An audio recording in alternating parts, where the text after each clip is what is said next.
अस्सलाम वालेकुम वरहमतुल्लाहि वबरकातुहू। कैसे हैं हम सब खैरियत से हैं? ठीक हैं? डॉक्टर शुजात अली आपकी खिदमत में हाज़िर है। बहुत ही क्विक ओवरव्यू करना है। गुलाम हैदर, उनके वकला जनाब एडवोकेट रोशन अली अज़ीम साहब और अंसार बरनी साहब का लेटर गुलाम हैदर की तरफ से पाकिस्तान के वज़ीर आज़म जनाब अनवारुल हक काकड़ साहब के पास और पाकिस्तान के प्रेसिडेंट आरिफ अलवी साहब के पास जब पहुंचा, तो आरिफ अलवी साहब को अभी हम डिस्कस करते हैं। जो अनवारुल हक काकड़ साहब है वो हम दोबारा डिस्कस करेंगे।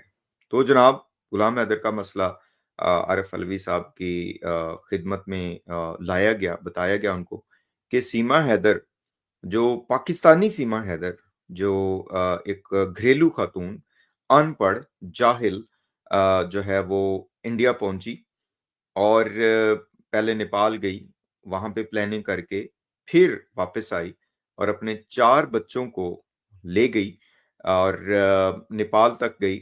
वहां से इलीगली इंडिया का बॉर्डर क्रॉस किया और सज्जन मीना की फैमिली के पास पहुंच गई, या उनको ले जाया गया या जैसे भी किया गया। वहां पे एपी सिंह जी मिल गए उनको, और इस वक्त जो है सीमा हैदर वो पाकिस्तान के खिलाफ जहर उगलने में एक जर्रा बराबर भी जो है ना वो कमी नहीं कर रही है। जहां भी उसको मौका मिलता है वो पाकिस्तान के मुआशरे के खिलाफ, पाकिस्तान के इदारों के खिलाफ, पाकिस्तान के बच्चों के खिलाफ, पाकिस्तान की खवातीन के खिलाफ, पाकिस्तान के हर जो सोसाइटी का फैब्रिक होता है उसके खिलाफ जहर उगलती है। और उसको पाकिस्तान मुखालिफ जो एजेंडा है उसमें बेहतरीन तरीके से यूज किया जा रहा है। और एपी सिंह जी जो हैं वो पूरा स्क्रिप्ट लिख के देते हैं और सीमा हैदर आगे उसको बक बक करके पढ़ देती है। तो ये कहा गया पाकिस्तान के खिलाफ फाइनेंशियल एक्सपर्ट के तौर पे सीमा हैदर को पेश किया जा रहा है। पाकिस्तान के जो कश्मीर और ये सारे इशू हैं उनके हवाले से भी सीमा हैदर से ओपिनियन लिया जाता है। और सीमा हैदर सेंसेशन 2023 बन चुकी है इंडिया के लिए। और उससे भी बड़ी बात यह है कि जनाब आरिफ अलवी साहब, पाकिस्तान के 4 बच्चे वो अपने साथ ले गई। अगरचे वो उनकी मदर है, उसका हक बनता है कि वो उनके हवाले से बात करे और उनका मदरहुड के हवाले से भी बात करे, टोटली एग्रीएबल। लेकिन यहाँ पे उन बच्चों को वो जब इंडिया लेके पहुंची तो उनको दूसरे धर्म में उनका धर्म चेंज कर दिया गया, उनको बदल दिया गया। और गाहे बगाहे पूरे शदोमद के साथ इंडियन मीडिया जो है वो उन बच्चों को सेलिब्रेट कर रहा है और उनको कभी सनाती बना के पेश करता है और कभी कुछ पेश करता है, और उसके बाद उनसे हर तरीके के भजन सुनता है, फिर उनकी करेक्शन भी करता है, फिर उनको शाबाशी भी देता है कि जनाब बेहतरीन आपने ये वो कर दिया, सुना दिया हमें। तो जनाब आरिफ अलवी साहब, इसके ऊपर हजूर आपका हमें मदद दरकार है। तो आरिफ अलवी साहब ने जैसे वो लेटर देखा और आरिफ अलवी साहब ने जब ये सारी सिचुएशन देखी, तो एक साइड पे तो उनकी रग जो है ना वो फड़की कि ये पाकिस्तानी सीमा हैदर ये कुछ कर रही है इंडिया में।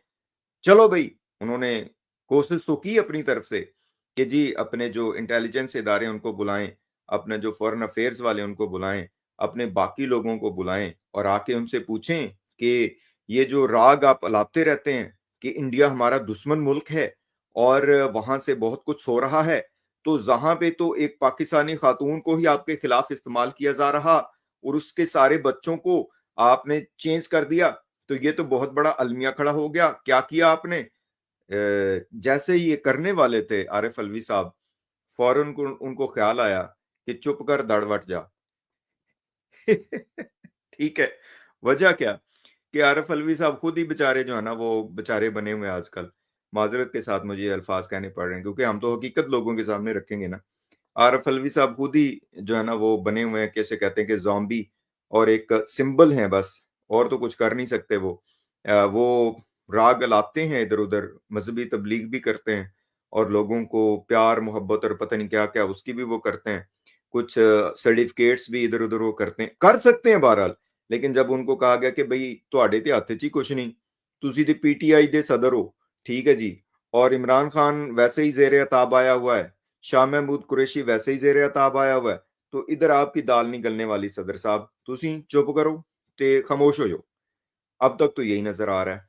और ये जो मैं समझता हूँ कि पाकिस्तानी अथॉरिटीज़ के ऊपर बहुत बड़ा क्वेश्चन है कि पता तो होगा इनको, ज़ाहिर है देखिए जब ये मीडिया में बात आती है और अगर दावा इनका ये है हमारे जो इदारों का, क्योंकि हम तो यहाँ बगैर लगी लिपटी के बात करेंगे और मैं वही कह रहा हूँ ना कि हम जो है वो हकीकत को नहीं छुपाएंगे, सीधी-सी बात है। जो रियलिटी है वो रियलिटी है। रियलिटी ये है कि छोटी-सी बात होती है तो पाकिस्तान जो है वो इसके हवाले से अपना रिएक्शन देता है। लेकिन यहाँ पे क्यों नहीं रिएक्शन आ रहा? इन बच्चों के हवाले से क्यों रिएक्शन नहीं आ रहा? एक वजह ये भी हो सकती है कि जैसे आरिफ अलवी साहब बेबस हैं, वो तो खैर पीटीआई की वजह से हैं, वैसे उनके पास बहुत बड़ी पावर है। वो इंटेलिजेंस एजेंसीज़ को भी कॉल कर सकते हैं, वो फॉरेन अफेयर्स को कॉल कर सकते हैं, वो सुप्रीम कोर्ट को कह सकते हैं कि वो इदारों को बाउंड करें कि वो इस हवाले से बात करें, लेकिन वो चूंकि पीटीआई के सदर हैं तो वो जाहिर है उनके हाथ कटे हुए हैं। उनका अपना अमला जो है ना वो सुने कि उनके साइन करके तो वो लोगों को कह देता है कि काम हो गया, जो उल्ट काम होता है वो करवा देते हैं, लेकिन यहाँ पे वो नहीं कर रहे। तो ये बहुत बड़ा सवाल है हमारा पाकिस्तानी इदारों से। हम पाकिस्तानी जो एस्टेब्लिशमेंट है और उनसे भी सवाल करते हैं कि ये क्यों नहीं इस इंसानी जो है ना अलमिया, जो कि एक मुखालिफ मुल्क में जो आपका सबसे बड़ा मुखालिफ मुल्क है, इंडिया के अज़ाइम पाकिस्तान के लिए किसी से ढके छुपे नहीं है और इस मसले में तो अब क्लियर कट जो है वो पाकिस्तान मुखालिफ एजेंडा ही सामने आ रहा है, जो कि इंसार बरनी साहब ने बड़ी अच्छी बात की कि प्यार मोहब्बत आप करें, अ, किसने आपको रोका है? किसी भी दूसरे मुल्क में जाके आप कर लें, लेकिन पाकिस्तान मुखालिफ एजेंडा सामने लाने की क्या ज़रूरत थी? ये एपी सिंह को क्या मुसीबत पड़ी थी कि वो पाकिस्तान के इंडिपेंडेंस डे के ऊपर सीमा हैदर से पाकिस्तान मुर्दाबाद के नारे लगवाए, आप इंडिया के ज़िंदा होने के नारे लगवाएँ, किसने आपको रोका है? लेकिन यहाँ से पता ये चलता है कि ये कोई प्यार-मोहब्बत की बात नहीं है, ये कुछ नहीं है, ये एक बहुत बड़ी प्लानिंग के तहत ये सारा कुछ किया गया है। और उस प्लानिंग में ये गरीब आदमी जिसका नाम गुलाम हैदर है वो और उसके बच्चे जो हैं वो अब्यूज हो रहे हैं, उनके साथ बदमाशी की जा रही है। ये इंडिया की तरफ से खुली बदमाशी है, मैं समझता हूँ। एपी सिंह की तरफ से खुली बदमाशी है।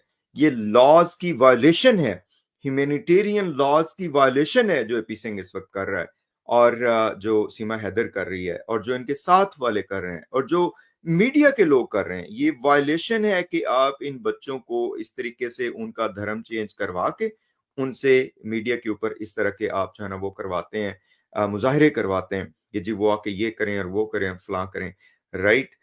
इसमें हमने कभी भी इनकार नहीं किया कि मदर के लिए कोई मसला हो, बीइंग अ मदर ये उनका हक बनता है। But at the same time अगर उनका फादर डिस्प्यूट कर रहा है ये सारे इश्यू को और वो रिक्वेस्ट कर रहा है कि भई सदर आरिफ अलवी साहब और प्राइम मिनिस्टर पाकिस्तान कि आप मेरी मदद करें, और ये सारी बातें यहाँ भी अथॉरिटीज़ के पास पहुँच रही हैं और इंडिया में तो पहुँच ही रही हैं, हर सूरत पहुँच रही हैं। एपी सिंह के जो लोग इधर-उधर चेले-चमाटे उन्होंने छोड़े हुए हैं, आपका क्या ख़्याल है वो ये हमारी बातें सुन के नहीं पहुँचाते होंगे? बिल्कुल पहुँचाते होंगे। बल्कि एपी सिंह के जो साथ वाले हैं, इधर-उधर वाले, वो तो डायरेक्टली हमारे साथ भी इन टच थे। वो लेना चाह रहे थे, जिसे हम कहते हैं पावर ऑफ अटॉर्नी लेना चाह रहे थे गुलाम हैदर से। वो तो रोशन अज़ीम साहब की जो एक हिकमत है, वो विज़डम है, वो शुक्र है कि इस ट्रैप में वो नहीं आए और गुलाम हैदर इस ट्रैप में नहीं आया। तो ये तो नहीं है कि ये बातें उन तक नहीं पहुँच रही, लेकिन क्यों नहीं इसके ऊपर अमल हो रहा? पाकिस्तान की अथॉरिटीज़ के ऊपर भी हम सवाल उठाएँगे और ज़रूर उठाएँगे क्योंकि ये कर सकते हैं। पाकिस्तान का जो फ़ॉरेन अफ़ेयर्स का अमला इंडिया में मौजूद है, वो ये काम कर सकता है। एट लीस्ट कोई ना कोई इसमें रोल प्ले कर सकता है। लेकिन आरिफ अलवी साहब तो मुझे लग रहा है सो रहे हैं। उनको ना उठाएँ आप, बेहतर यही है कि उनको उनका काम करने दें। काम उनका क्या है कि सोते रहें, उठते रहें, जागते रहें और कुछ असनाद इधर-उधर तक़सीम कर दें, उसके बाद फिर सो जाएँ। इमरान खान के हवाले से भी उन्होंने कुछ ज़्यादा काम नहीं किया है, तो ये सीमा हैदर के बच्चे और ये क्या करेंगे? आपका इसमें क्या ख़्याल है बताइएगा? Thank you so much. अस्सलाम वालेकुम व रहमतुल्लाहि